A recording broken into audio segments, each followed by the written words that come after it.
Sadhguru Nath Maharaj Ki Jai, and welcome to Jagadambe Reads the Holy Books of India, Mahabharata 348. As you may remember, the two armies were facing each other in formation. In a few moments, the fight began. The general fight went on furiously. Bhishma was today supported by Drona, Jayadratha, Purumitra, Vikarna, and the wily Shakuni. They were faced by Bhima, Satyaki, Ghatotkacha, and the sons of Draupadi. The sun could not be seen because of the dust which had risen in the battlefield. Duryodhana accosted Ghatotkacha with 100 chariots to help him. Bhishma was in form. He was killing as though he was in a frenzy of destruction. Arjuna saw it and advanced toward Bhishma. He faced a great opposition.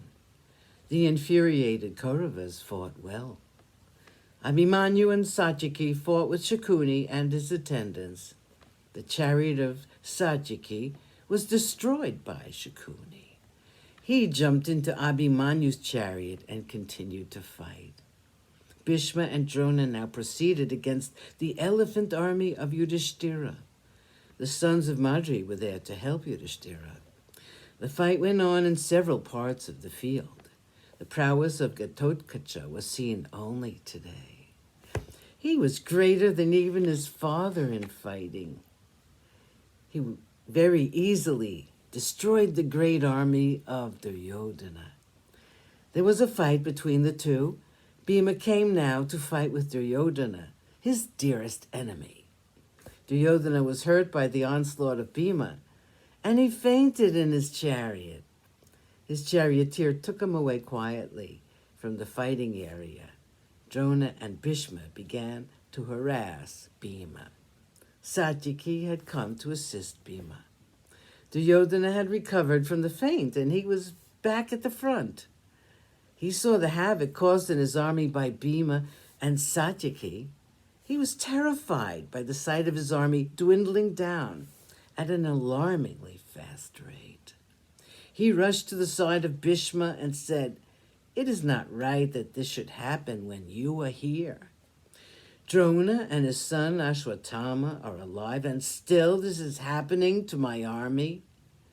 The Pandavas surely are not powerful enough to defy all of you. It is not difficult for me to guess the reason for this. The sons of Pandu are your favorites. You like them immensely. You are all partial to the Pandavas. That's why you're allowing this wild killing of our army. Drona is just like you. You do not like to fight with the Pandavas. If you had told me even at the beginning of the war that you did not like to fight, I would not have asked you to be the commander of my army. If you have thoughts of abandoning me, both of you can do so. I will ask Radeya to fight. If you have any affection for me, both of you must fight to the best of your ability and destroy my enemies." Bhishma heard the words of Duryodhana, which were so much sharper than his own arrows. He laughed at the king and said, "My child, for the last so many days, for years, I have been telling you that the Pandavas are invincible, that Indra himself can't withstand their attack. But you would not listen. It is because we love you that we've agreed to fight on your side. I'm trying my best. I'm an old man, and I'm trying to behave like a young man and fight with the terrible Pandavas. See me fight. I'm going to kill the enemy army, as I have not done until now." Bhishma, like an elephant which had been most cruelly prodded by the Mahout, rushed against the army of the Pandavas with renewed energy. He blew his conch, and the noise warned the Pandavas that the old man was very angry. It was midday. The Pandavas had so far been very happy since they'd been winning easily. They were now rudely shaken out of their complacency. Sadhguru Nath Maharaj Ki Jai. Thank you for coming. I hope you come again.